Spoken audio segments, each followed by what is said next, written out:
on the Raw Report with Robin Ayers. Unapologetically progressive. KBLA Talk 1580. We've got your black.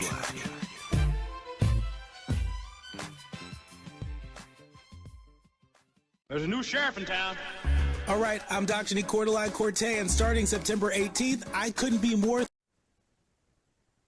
New Hampshire Secretary of State David Scanlan set his state's presidential primary for January 23rd, formalizing its defiance of the Democratic National Committee's reworked primary calendar, which aims to give voters in more racially diverse states an early voice in the nominating process. The House Ethics Committee today found substantial evidence that Representative George Santos violated federal law, setting the stage for another push to expel the embattled first-term Republican from New York and prompting him to declare that he would not seek re-election. House investigators concluded that George Santos used campaign funds for personal purposes, defrauded donors, and filed false or incomplete campaign finance and financial disclosures. An IBM corporation has abruptly pulled ads from X, formerly known as Twitter, amid a big controversy involving comments from Elon Musk and the placement of an IBM ad. Yesterday, Musk agreed with a post on X that an anti-Semitic conspiracy theory that Jewish people hold a dialectical hatred of white people. You have said the actual truth. This is what Musk said in response to that post. And the Senate passed legislation yesterday to extend funding for federal agencies, sending the bill to avert a government shutdown to President Biden's desk just days before the weekend deadline. The bill, which passed by 87-11, represents a marked de-escalation between congressional Democrats and new House Speaker Mike Johnson. Without the new spending measure, called a continuing resolution or CR, the government would have shut down just after midnight Saturday, forcing federal workers, including military members and airport security agents, to work without pay. And a jury today convicted David DePape of federal crimes for breaking into the San Francisco home of Representative Nancy Pelosi and beating her husband with a hammer in an attack that raised fears of political violence ahead of the 2022 midterm elections. The trial lasted for 4 days, and the jury reached its decision after deliberating for roughly 8 hours. The defendant, Mr. DePape, now faces the possibility of decades in prison. And Hamas has agreed in principle, and Israel is now considering a proposal for the release of at least 50 women and children among about 240 foreign and Israeli hostages being held by Hamas in Gaza. In exchange for the hostages, Israel would agree to a 3 to 5 day pause in place in the fighting, increase humanitarian aid to Gaza, and the release of an unspecified number of women and children held in Israeli prisons. And as gun violence has grown more common, state lawmakers have increasingly restricted access to government records documenting its destructive impact. Now, photographs and videos showing mutilated bodies and audio recordings capturing children's cries are often hid from the public. Some states have crafted new exemptions to public records laws, specifically shielding depictions of victims. In Connecticut and Florida, bipartisan majorities have curtailed access to government records after school shootings in Newton in 2012 and Parkland in 2018. And President Biden said yesterday that the end point of the Israeli-Hamas conflict has to be a Palestinian state that is real, existing alongside an Israeli one. He added that he and his aides have been negotiating with Arab nations on next steps. Now, he didn't give any details, but he said, I can tell you, I don't think it ultimately ends until there is a two-state solution. And finally, the Biden administration has dismissed polls, including a New York Siena College poll released last week, as meaningless. This far, this far ahead of Election Day. The president's advisors pointed to Democratic gains in this month's election as evidence that the party and its standard bearer are in fine shape. You are listening to and watching Areva Martin in real time, and I'm your host, Areva Martin. This is your one-stop destination for today's trending news, expert analysis, and my unfiltered opinions. And in this hour, I am joined by two amazing contributors, Professor Shayla Lawson, who is a professor at Amherst College, and Professor Karlos Hill is back with us. He is a University of Oklahoma professor. And in hour two, you know what we do. We go deep. We dig behind those headlines. We bring you those stories that people are talking about, or in our opinion, should be talking about. Today, it's all about Black representation at Ivy League colleges and universities. Now, altogether, 7% of all Ivy League undergraduates are Black. But researchers have found that 41% of Black students at 4 of the nation's leading Ivy League colleges, Columbia, Yale, Princeton, and Penn, that 41% of those Black students are children of foreign-born parents. Hailing primarily from the sub-Saharan African and Caribbean nations. These two groups of Black students, those that can trace their roots back to slavery and consider themselves descendants of slaves, and those who are children of immigrant Blacks, are clashing on college campuses. Those that are descendants of enslaved people are concerned that college admissions directors are not taking into account that although there are lots of similarities with children of immigrants, Black children of immigrants, there are decided differences. And they worry that the recent Supreme Court decision overturning college admissions or affirmative action in college admissions is going to make it even more challenging and more difficult for Black students who are descendants of slaves to gain access to Ivy League campuses. We're going to talk to two experts today about this brewing debate that's taking place on college campuses, particularly these Ivy League campuses. What do they make of it, and what is likely to happen in terms of the numbers of Black students, both descendants of slaves as well as those who are hailing from Caribbean nations and from African countries such as Ghana, which sees a lot of its students attending Ivy League colleges. So make sure you stick around for hour two, this big debate brewing on college campuses. But before I bring on my guest, here's what I'm thinking about in real time. Now, it's not often that you hear a Republican say something in Congress that could make a really cool and very persuasive ad for Democrats, particularly leading up to a presidential election. But that happened yesterday when Republican Congress member Chip Roy took to the House floor to tear a new one, and not into Democrats. This was into his fellow Republicans. Chip Roy accused them of doing literally nothing useful with their time in Washington, D.C. Now, he did rail on what he called wokeism and some other things that I'm sure Democrats disagree with, but he talked really honestly about how ineffective his Republican colleagues have been with their power being their majority in Congress. He said, we have had a tumultuous year of sorts, but in the eyes of the American people, they've been watching from afar, wondering when this body, that is the People's House, will stand up in defense of the people who send us here. He went on to say, when are we going to do what we said we would do? He, again, taking aim at his Republican colleagues, said, for the life of me, I don't understand how you can go to the trouble of campaigning, raising money, going to events, talking to people, coming to this town as a member of a party who allegedly stands for something, and then do nothing.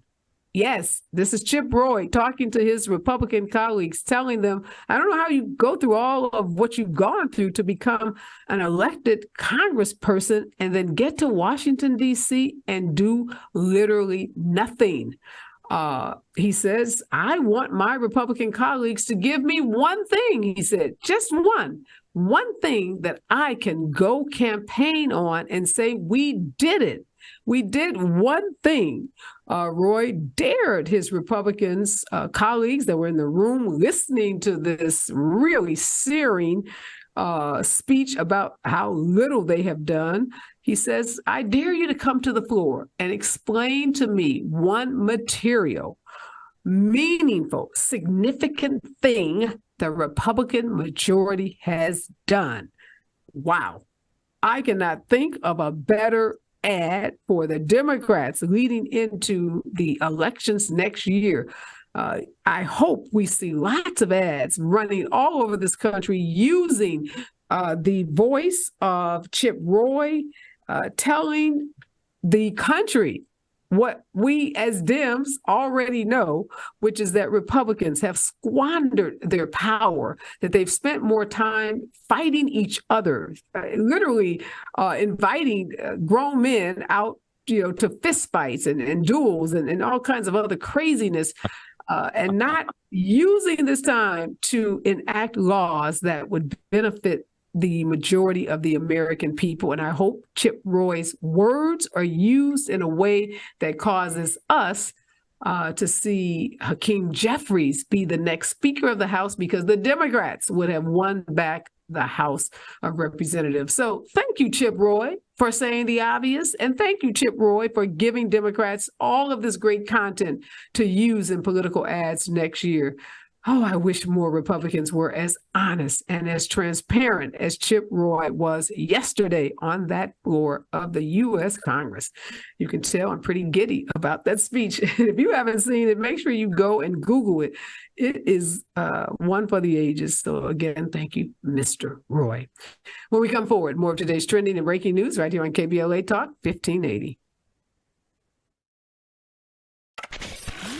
We've got a lot to talk about. I'm Reverend Gerald, the life coach. Is someone you love struggling with addiction and mental illness? Is improving your family's health important? Want to leave a legacy that your family can grow? Are you ready to enhance your perception of life experiences? Then wake up weekends at 7 a.m. with Urban Family Focus and get the wisdom, opportunity, resources, and motivation to live your best life. Join the conversation on Urban Family Focus Saturday and Sunday at 7 a.m. Unapologetically progressive. KBLA Talk 1580. We've got your black.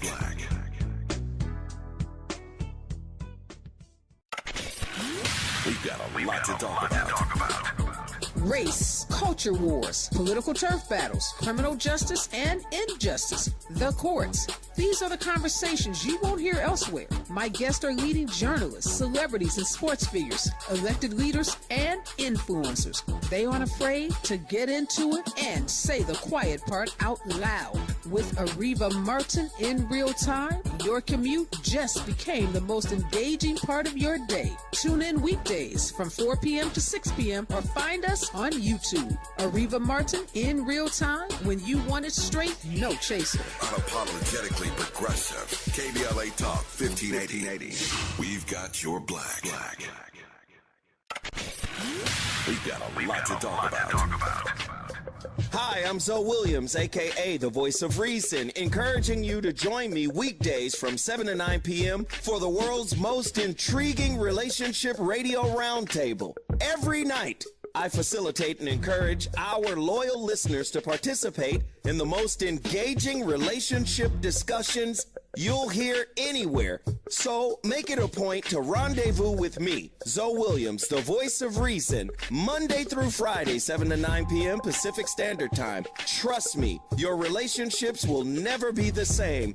The VOR is on fire tonight. Unapologetically progressive. KBLA Talk 1580. We've got your black.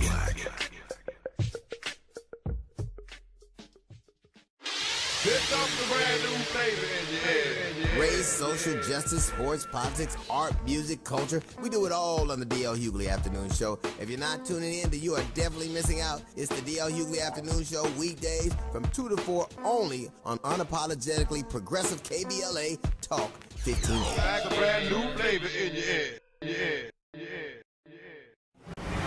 To boldly go where no man has gone before. Boldly taking talk radio where it has never gone before. New vistas, new voices, new views, new visions, new victories. We're KBLA Talk 1580, and we're taking public media black.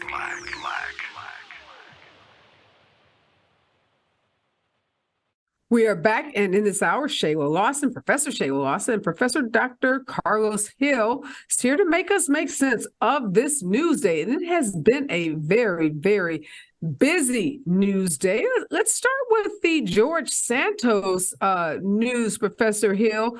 So George Santos, we know, has been under fire for a while. He's been indicted by the Department of Justice.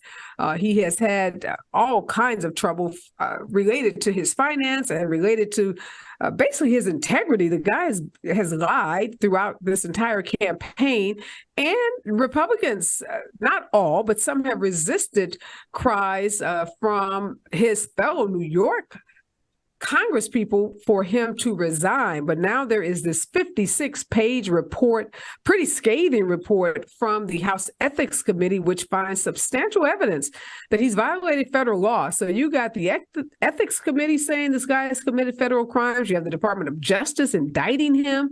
Now he says he's not going to run again, but should this guy literally have left office today and just left the keys on the desk? Now, Reva, we have a president.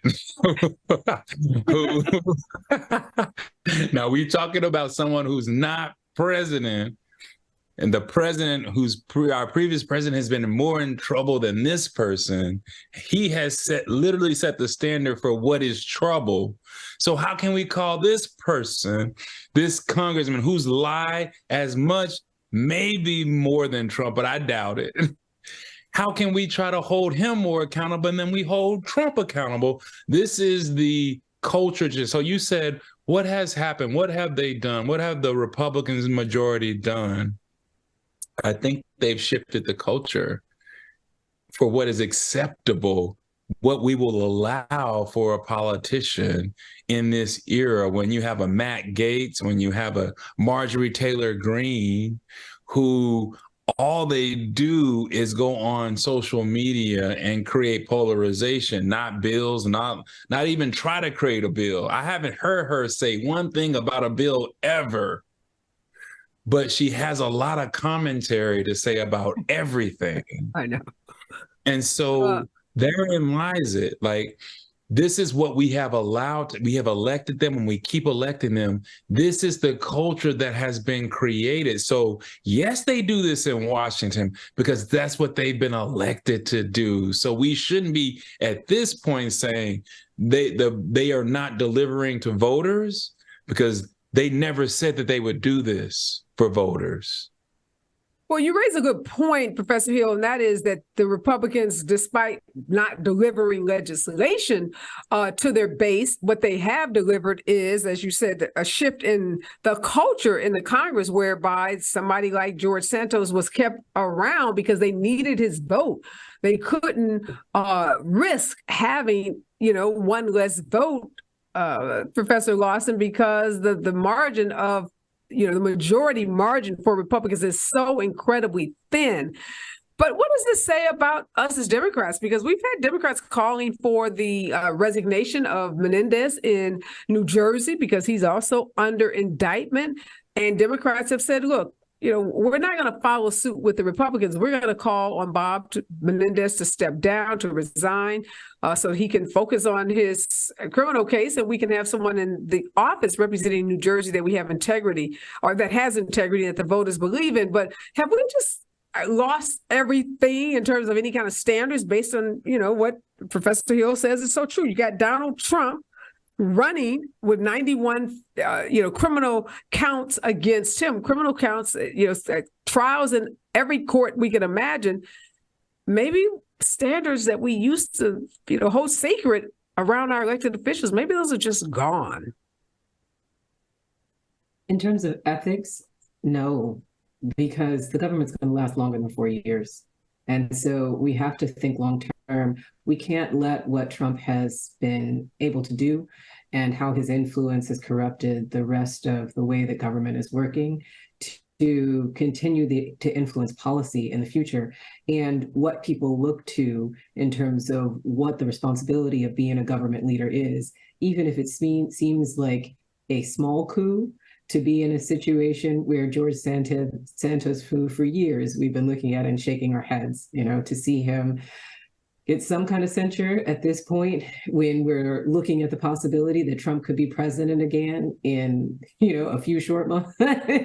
Yeah, it may not seem like it matters in the large scale, but it does, just because we can't just have a government full of crooks and thieves and no policy.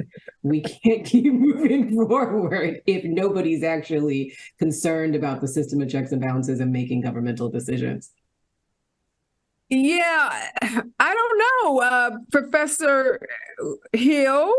It seems like we are at that point. And once the Republican Party decided that it was more important to maintain power, to wrestle power away however they can do that, it seems like that's where we are now, where there aren't any standards. But let's talk about the Democrats for a minute. I want to talk about these New Hampshire Democrats, this New Hampshire Secretary of State saying, we are not bowing down to the Democratic Party, to Joe Biden, to anyone. We're holding our faith first in the nation primary, despite the Democratic Party saying they want to shift voting to provide opportunities for minority candidates to do better by starting the voting in South Carolina, not in New Hampshire, where there is, a much greater lack of diversity. What do you make of the Secretary of State basically defying the president and the party?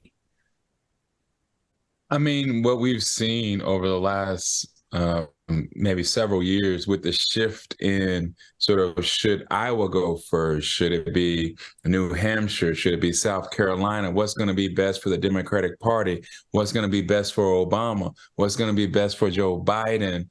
These dynamics have become more important than New Hampshire's placement in the order for when we do the primary voting or the straw voting in Iowa. These concerns, actually winning more than tradition, have taken precedent.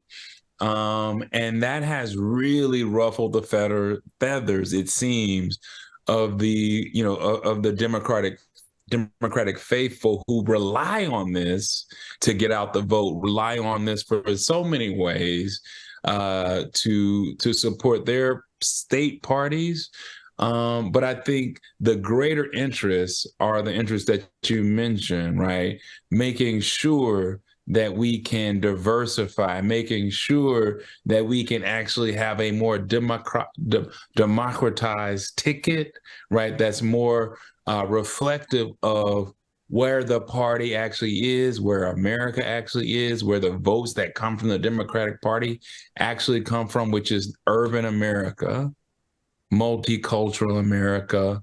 And so therefore, the party, if it's going to be authentic and relational, it needs to go there and not to New Hampshire. That is not representative of the party, period, in any way. But is that going to create massive confusion, Professor Lawson, if we have South Carolina and New Hampshire basically saying, we're first, and they're competing with each other? What does that say to voters about the Democrats? It already has caused massive confusion. The fact that Biden will be a write-in vote in the New Hampshire primary because of the lack of organization, I'm rather appalled that they would even let something like this happen. But when you say they, who are the they that you're referencing? And that's my question. Because on the one hand, we've got New Hampshire itself, which is kind of similar to, there's just this nostalgia that people have about government that still seems to fit in Civil War reenactments and, the kinds of duels and fistfights that we see breaking out in Congress, where it's what is government to you? What is the goal of trying to move forward if this is a primarily Democratic state. This is a state that usually votes democratically. You have a sitting president who will not appear on the ballot of a primary. That's completely unprecedented and it doesn't help anyone. I don't see who it serves other than just the idea that this was something that was instituted within our government eons ago that also just doesn't, it's a great example of like, what are the things that we want to continue to push forward because they actually push forward the world that we want to live in as citizens of America? And then what are the things that we're really going to have to examine and look at them for what they are? The racist institutions that continue to build this incredible system to prevent any kind of equity across America as its landscape changes. So you mentioned race.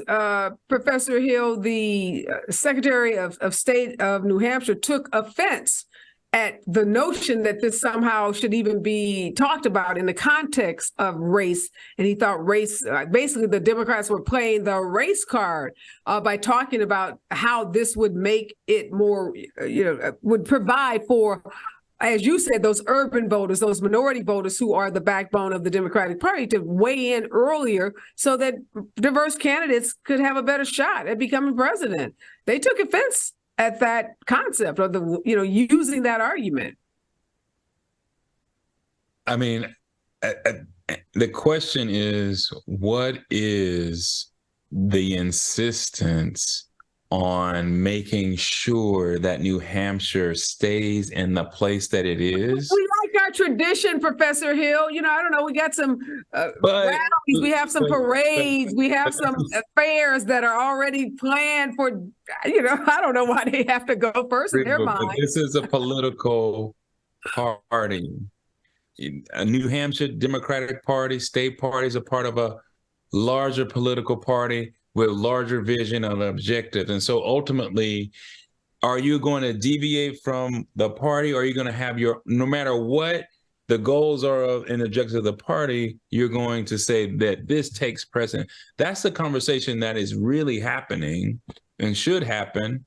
And I hope that, we make the right decision in terms of what will allow success.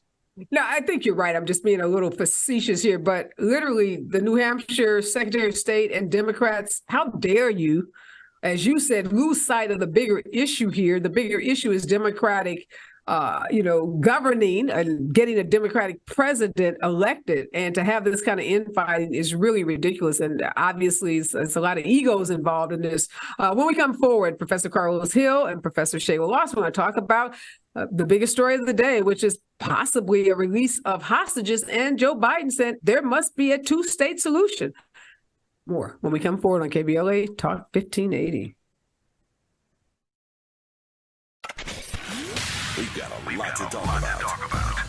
Are you interested in catching up on all the latest entertainment news, trending topics, and exciting interviews? I got you. Tune in to The Raw Report with Robin Ayers, Monday through Friday, 6 to 7 p.m. I'm your host, Robin Ayers. Join me every weekday with some of the best entertainment contributors in the business as we break down what's going on, who's got next, and what not to miss. Only on The Raw Report with Robin Ayers. Unapologetically progressive. KBLA Talk 1580. We've got your black.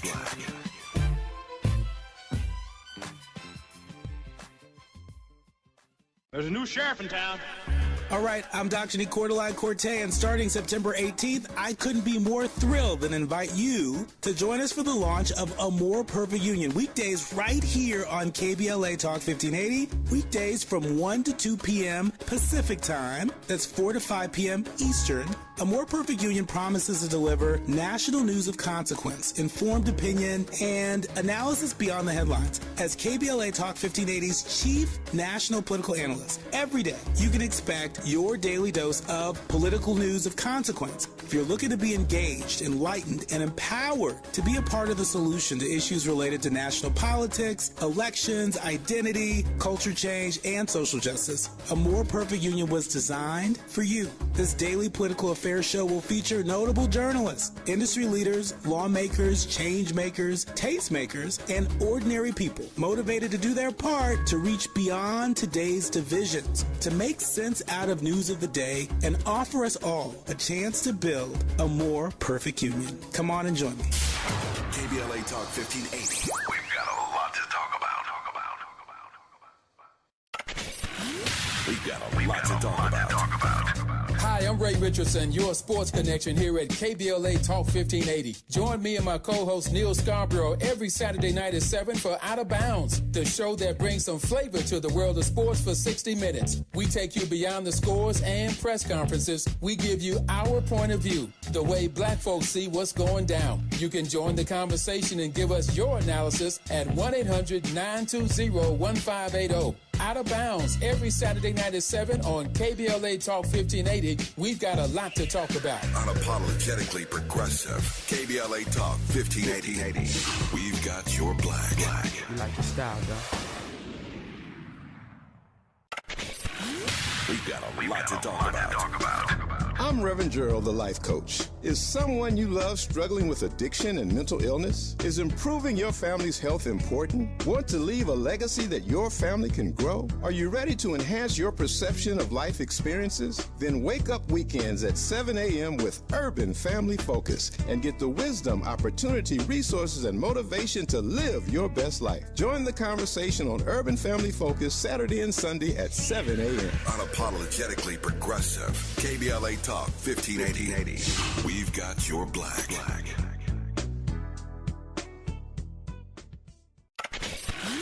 We've got a lot to talk about. Race, culture wars, political turf battles, criminal justice and injustice, the courts. These are the conversations you won't hear elsewhere. My guests are leading journalists, celebrities, and sports figures, elected leaders, and influencers. They aren't afraid to get into it and say the quiet part out loud. With Areva Martin in real time, your commute just became the most engaging part of your day. Tune in weekdays from 4 p.m. to 6 p.m. or find us on YouTube. Areva Martin in real time, when you want it straight, no chaser. Unapologetically progressive. KBLA Talk 1580. We've got your black. We've got a lot to talk about.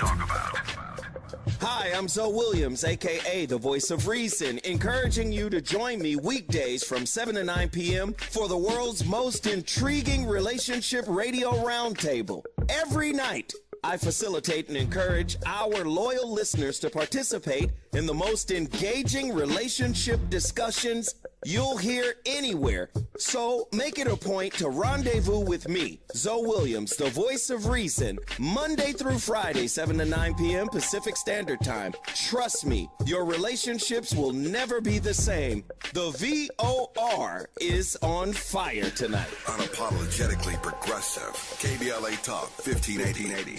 We've got your black.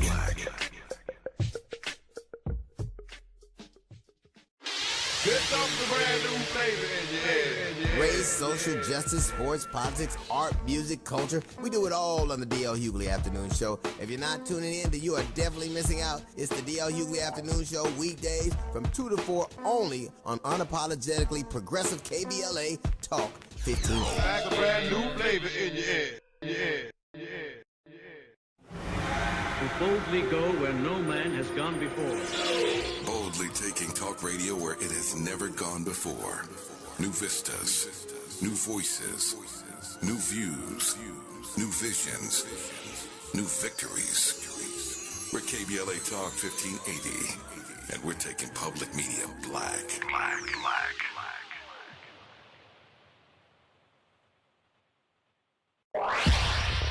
Follow the leader. KBLA Talk 1580. Follow the leader. If you're not following KBLA Talk 1580 on all of our socials, then you're missing out. We are back, and in this hour, I'm joined by Professor Shayla Lawson and Professor Karlos Hill. We are breaking down today's trending news, and in hour two, we're going to be talking about this debate that's going on Ivy League campuses. And this is a debate that's pitting Black students who are descendants of slaves against those Black students who are immigrants' children. They come from the Caribbean islands. They come from African countries. The descendant of slave Black students feel like they are dwindling in number and some of their core issues are being overlooked. I'm going to talk about how this debate is disrupting college campuses, particularly Ivy League campuses around this country. All right, Professor Lawson, I have not had a chance to talk with you since the Hamas attack on Israel on October 7th, and a whole lot has happened since then. A lot of protests on college campuses, protests in Washington, D.C., and now we see there may be a possibility for some kind of exchange of hostages if Israel is willing to, stop the bombardment, its military action against the Palestinians for 3 to 5 days or so. Maybe Hamas will release 50 or so of the hostages. And we also have Joe Biden under a lot of pressure from his own administration, from Democrats across the country, to push Israel for a ceasefire. And we're hearing the president use language like, there must be a two-state solution, that Israel cannot occupy Gaza at the end of this military, action, the end of their military action. So what are you making of this news that we may be nearing some kind of agreement, or the country of Israel may be nearing some kind of agreement with Hamas to release hostages, and Biden, this increasing pressure that he's under? There's so much in this conversation. For one, I think we have to sure to separate Hamas from the Palestinians, because Hamas is a terrorist organization that got fed up with the way that Palestinians have been treated for hundreds of years. Well, I lose track of time, but at least if we look back to World War II, at which time America was greatly involved in making the decision that Israel was going to be given back to the Jews at a time where the Palestinians were already living there, that it was their country, but it was the Holy Land that was given back as an apology for what happened with the Nazis during World War II. And since that time, there has been so much unrest because a two-state solution is not something that has ever been examined. The issue, though, now is to try to institute a two-state solution when you have a group of people who have been so disenfranchised by a system that the only people that they would go to try and organize this would be the Palestinian Authority.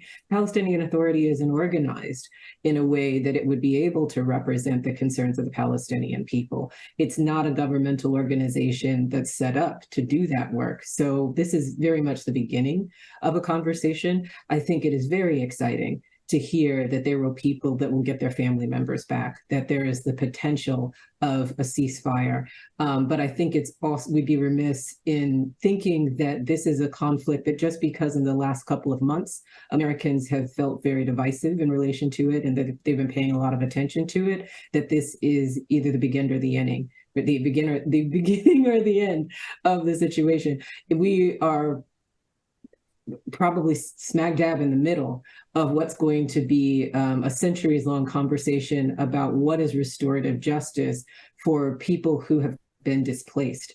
And that's a conversation that's happening all over the world. It's happening for Syrians, it's happening for Somalis, it's happening for people across the globe. And this is just one situation in which we can take a look at what it might look like to try and build independent nations for two different groups of people who've been disenfranchised by completely different terms, but now are hurting each other. Yeah, and Professor Hill, if you listen to Joe Biden now, and you listen to what we're hearing from some of these Israeli military generals and some of their top leaders, it seems like they're having two different conversations. Israel seems like they are still on a mission to annihilate, to erase Hamas. And if it means killing thousands of Palestinians in the process, oh, well, that's just in their, from what we're hearing from them, their rhetoric, that's just the price that has to be paid. But it seems like Joe Biden, obviously not backing away from the U.S.'s most important ally in the Middle East, Israel, but seems like he's making some demands that Netanyahu, the prime minister, doesn't seem to be listening to. I mean, does Joe Biden really have any power to cause Netanyahu to do what Americans would like to see, which is a peaceful solution, a two-state solution? I mean, Joe Biden has a trump card, not only power, but a trump card, but he's not going to ever play it. He could withdraw U.S. support from Israel, but that would cost him everything. He's never going to play go as hardline as he might with other U.S. allies that we want them to sort of be more friendly to U.S. demands or something. Like, they're just never going to play those because of what has been said in terms of the politics, the history between the World War II and the current.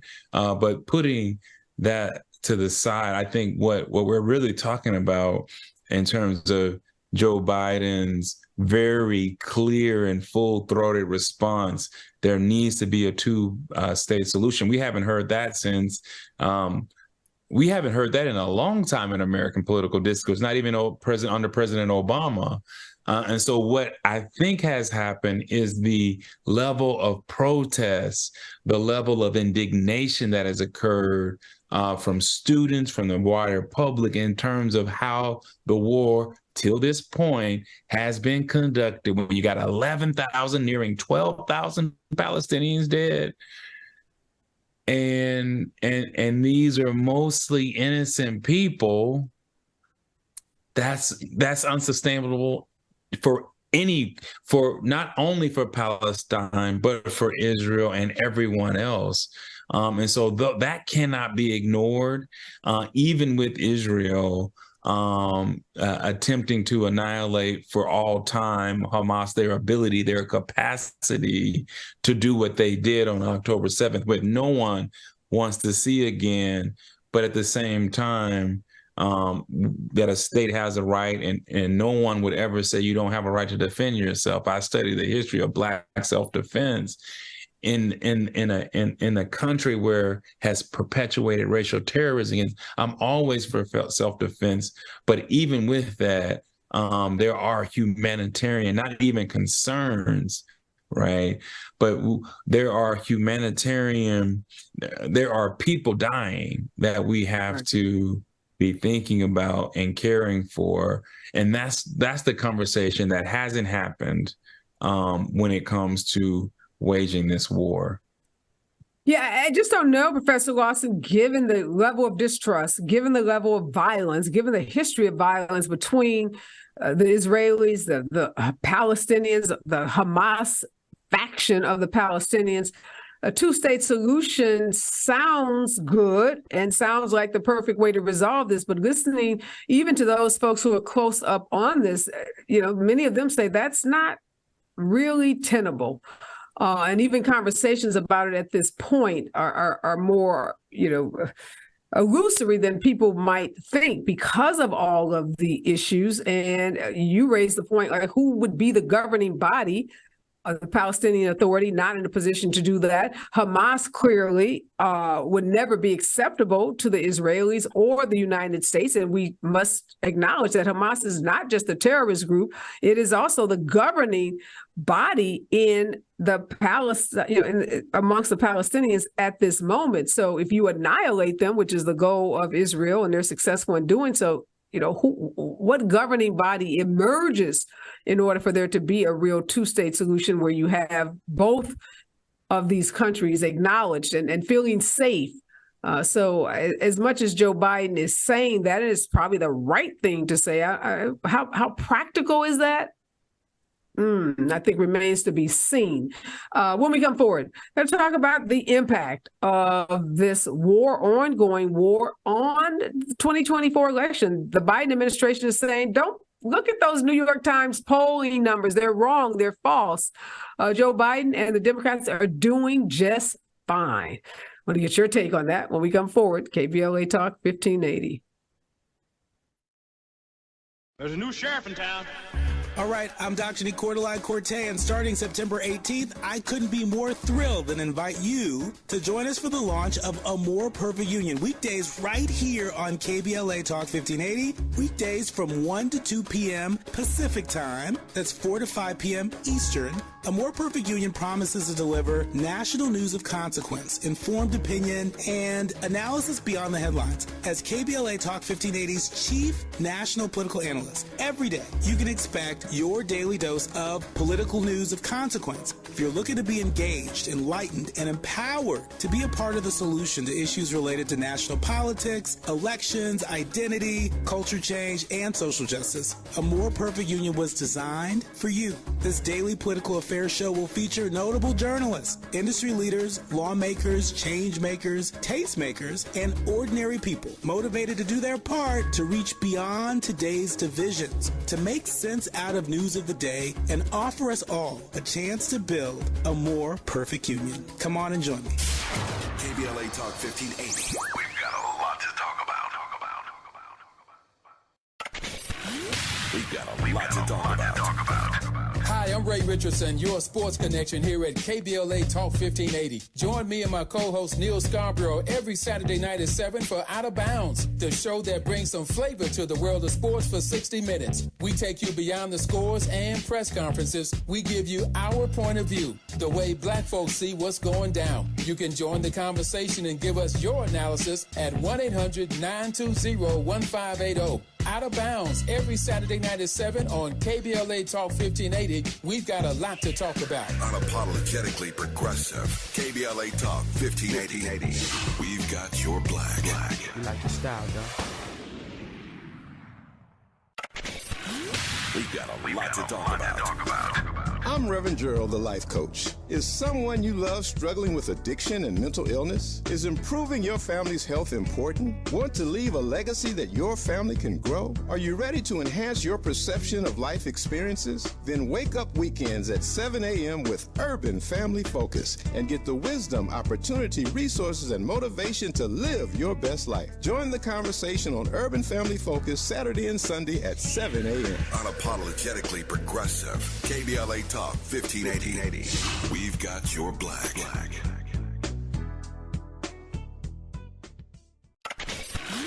We've got a lot to talk about. Race, culture wars, political turf battles, criminal justice and injustice, the courts. These are the conversations you won't hear elsewhere. My guests are leading journalists, celebrities, and sports figures, elected leaders, and influencers. They aren't afraid to get into it and say the quiet part out loud. With Areva Martin in real time, your commute just became the most engaging part of your day. Tune in weekdays from 4 p.m. to 6 p.m. or find us on YouTube. Areva Martin in real time, when you want it straight, no chaser. Unapologetically progressive. KBLA Talk 1580. We've got your black. There is a CNN article today that says Biden faces a warning sign from younger voters critical to his coalition. Now, you juxtapose that against there's some social media posts saying that overwhelmingly the American public agrees with the way Joe Biden is handling the Israel-Hamas war. And then you have the Democrats and the White House in particular saying, don't worry about these polls that have come out recently, particularly this New York Times poll that has Donald Trump doing better than Joe Biden, even in swing states. They're saying, this isn't much to do. This is a lot to do about nothing because it's so far out. And you both are on college campuses. So I always like to, kind of pick your brains about what are you hearing from your students? Because if you just read the newspaper and look at social media, you're getting two very conflicting accounts about how voters, particularly younger voters, are thinking about the Democratic Party and how they are likely to vote in 2024. So, Professor Lawson, what are you hearing from your students? I think the thing that I'm hearing that's most concerning is the amount of attention that's being paid to Joe Biden's age, and therefore this issue of him being out of step. And the only reason why it concerns me, because I have a lot of concerns about where we're headed as a Democratic Party, especially when in the next 4 years we'd be represented by someone who is farther up there than a lot of the constituency. But the comparison of ageism to corruption, I think, is one of the things that I find most disconcerting. That there's this joke that Wanda Sykes tells about how the Republican Party at this time is basically TLC and the Democratic Party is PBS, and everybody would rather watch TLC than PBS.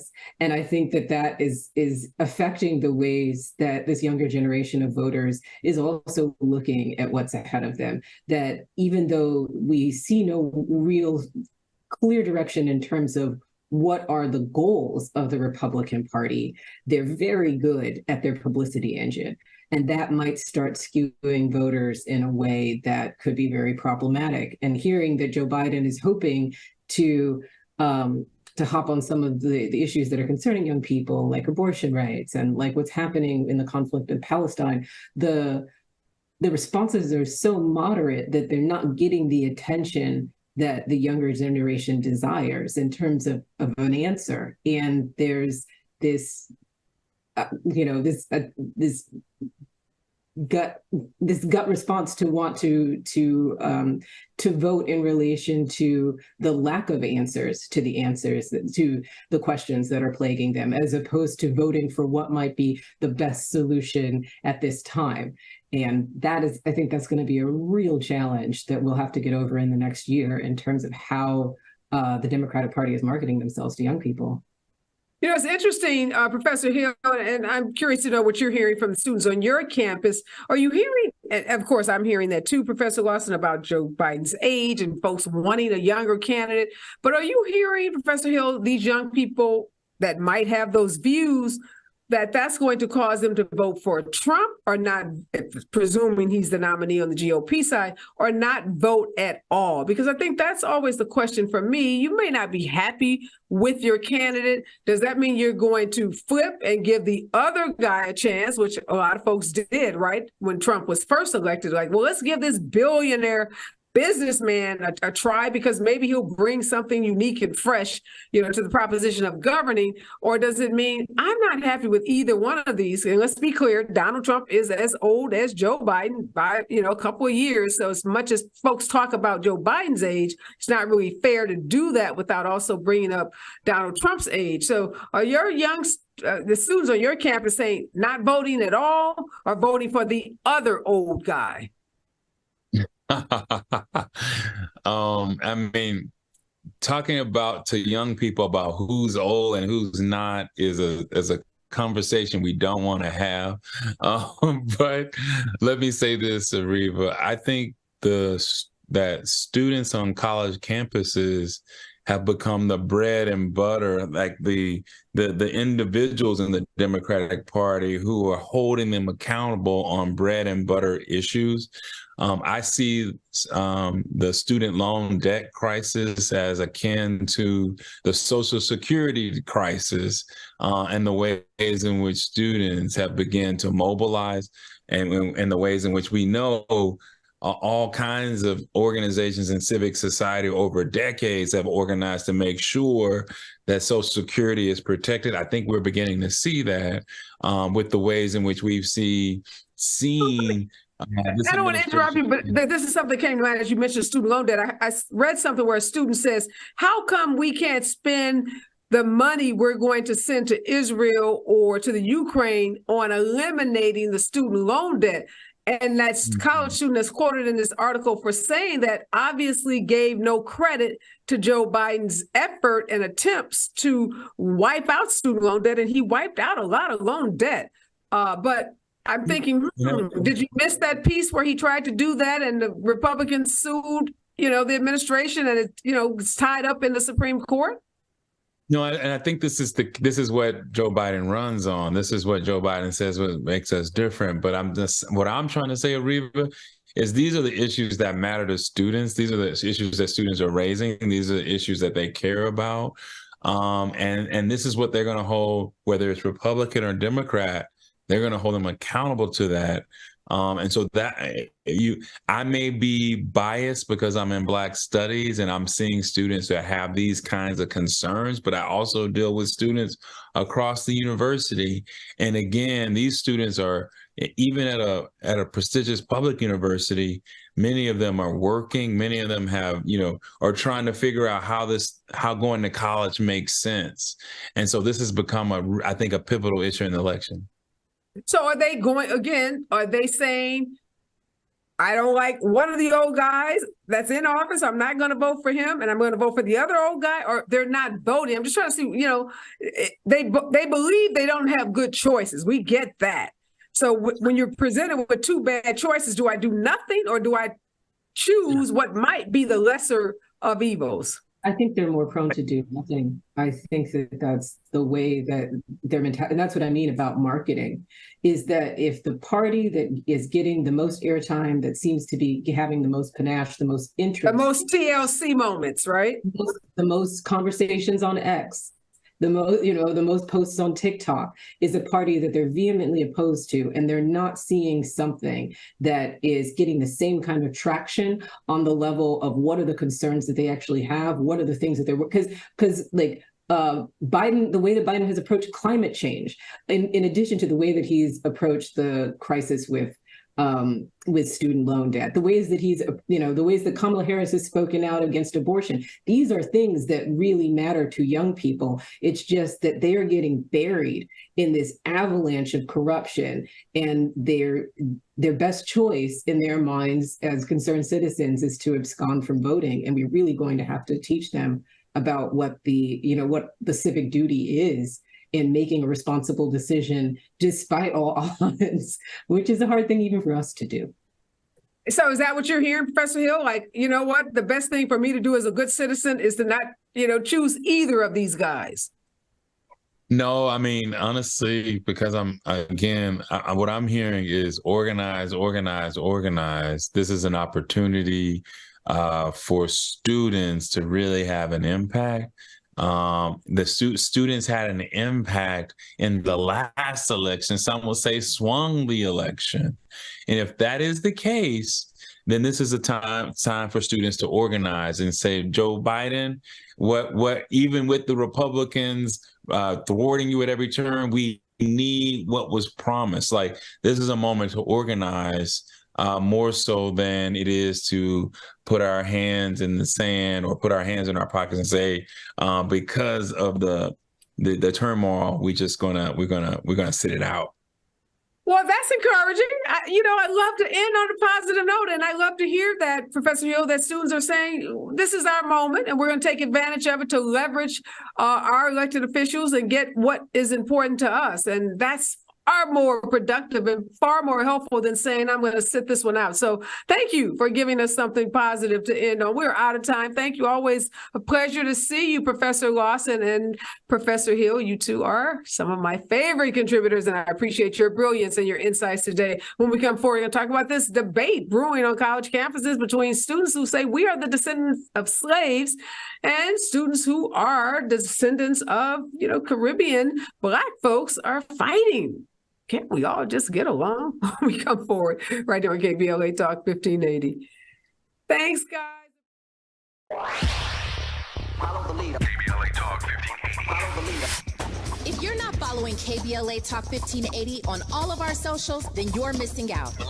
Download our app and find us on Facebook, Twitter, Instagram, YouTube, and on the web at KBLA 1580. That's right. Again, you can find all of our socials at KBLA 1580. We've got a lot to talk about. By the way, if you miss any of our weekday shows in real time, you can always catch up by checking out the podcast of your favorite shows at your leisure. At KBLA Talk 1580, we've got your black. Got your black. Follow the leader. Oh my God. Follow the leader. Follow the leader. Follow the leader. Follow the leader. Follow the leader. Gotta stay fresh, my house shot with a rest bar, shot with a rest bar, shot with a rest bar. Have you visited us online for the grand opening of KBLA.store? For the best in new merch, gift ideas, books, media, and more, log on to KBLA.store. Be sure to check out our KBLA team favorites at KBLA.store.